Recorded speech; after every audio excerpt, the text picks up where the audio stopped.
Hey again. So I have just something I want to share about spiritual warfare.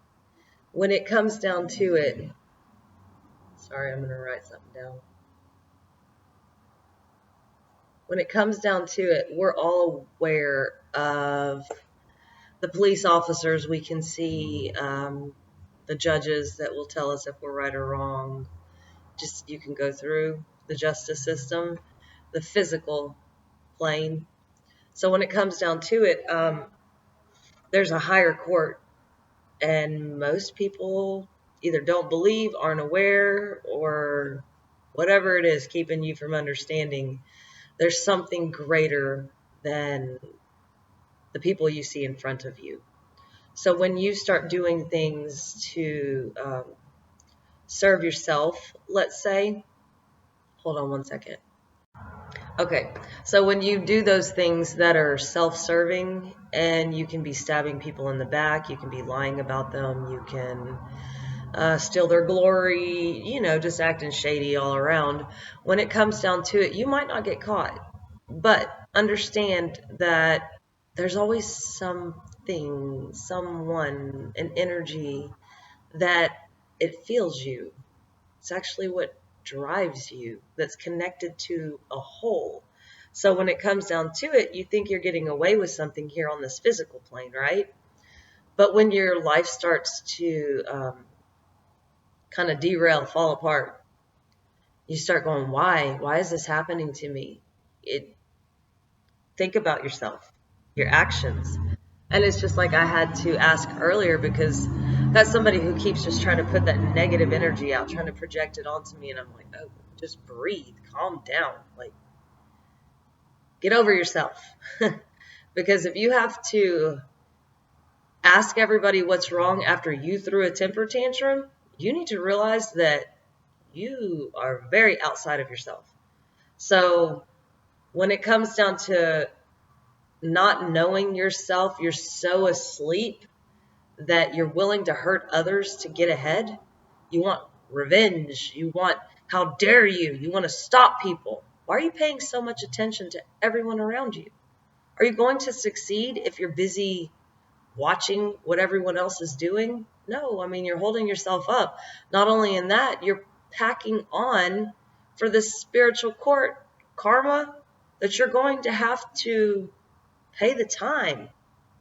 You do the crime, you're going to pay the time. So don't get so lost in feeling like you're a victim, or that things shouldn't be happening to you, especially if you're doing things behind closed doors and you think nobody can see. Understand, you are seen. And I've always reminded my children, there's a higher power that's watching you. It feels you. Like I said, it drives you. And that higher power is something that's not of human form. It's not something you're going to go into the court of law and they're going to tell you you're guilty or innocent. It's not how it works. But when you sit there and refuse to see your own guilt and you proclaim your innocence, I didn't do it. When you're lying to yourself, understand something's going to put you in your place. There's always that force that is here to balance the scales. Because you can do dirty, but everything that happens in the dark will always come to light. So you have to start questioning your own actions. Why are you doing that? Why are you being hateful? Why are you so burdened by someone else's success? Because if you focus less on them and more on you, you would start sailing through your own life. You wouldn't have such a hateful, broken heart. Your heart is broken because you're choosing to keep hanging on to that ego, in a sense, and comparing yourself to others. There is no comparison. Like I said in another video, we're not cut from the same cloth. We're not on the same life path. We do not have the same skill sets or the same goals, talents, whatever you want to call it. Totally different people. And it's okay. Embrace your unique nature. Bring what you have to the table. You might think it's nothing, but you could be showing the world something it's never seen. All you have to do is be vulnerable, step outside of yourself. Stop sitting there concerned with how other people are going to judge you. If you lose all your friends, good. They were never your friends. If your family turns their back on you, fine. They were never truly your family, because we've been taught that blood is thicker than water. That's not necessarily true.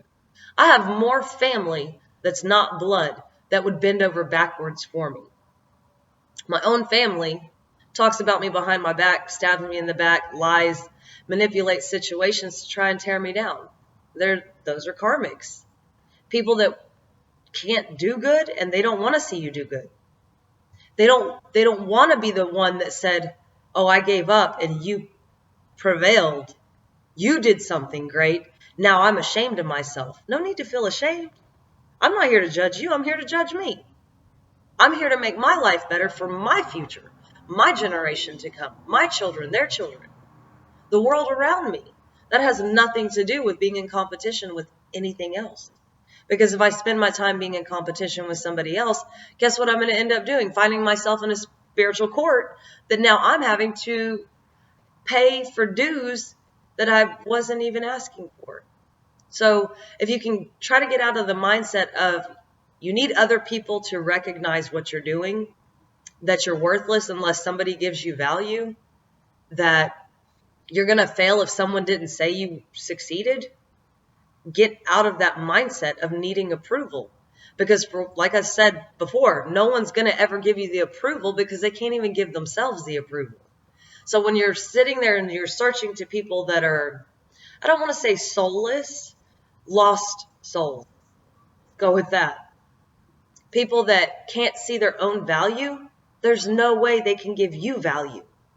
So, excuse me, if you keep waiting for someone to tell you it's okay to move, you're going to die standing in place, because no one's going to give you an okay that they can't give themselves. So if you, like I said, keep looking for the validation on the outside of the world, then you're going to come up short every single time. You're not going to accomplish your goals. You're going to always be in competition. You're going to always hate somebody for what they have and you don't have, never looking at what it is that you have in the first place. Because you can have a world, everything you want in it, and still feel like you're lacking. But it's because you're wanting what other people have. The attitude of gratitude is a way to keep progressing forward. Because when you can start to go, hey, I appreciate the little things in life. Like for me, one of the greatest things is the way to write down my thoughts. I appreciate that. Or the fact that I don't have to go to a stream. I can just get some water. Or, my guilty pleasures of like just chocolate while I'm at work. I'm gracious that I can have those things. I don't have to have somebody bring that to me for me to appreciate it. I can find what it is I like. I can find what it is that makes me feel successful. I can find what it is that I'm dreaming of and work towards that, rather than going, they just got a new car and mine's broken down. They don't even deserve that. Like, God, who do they think they are? I mean, come on. I work hard. I always get the short end of the stick.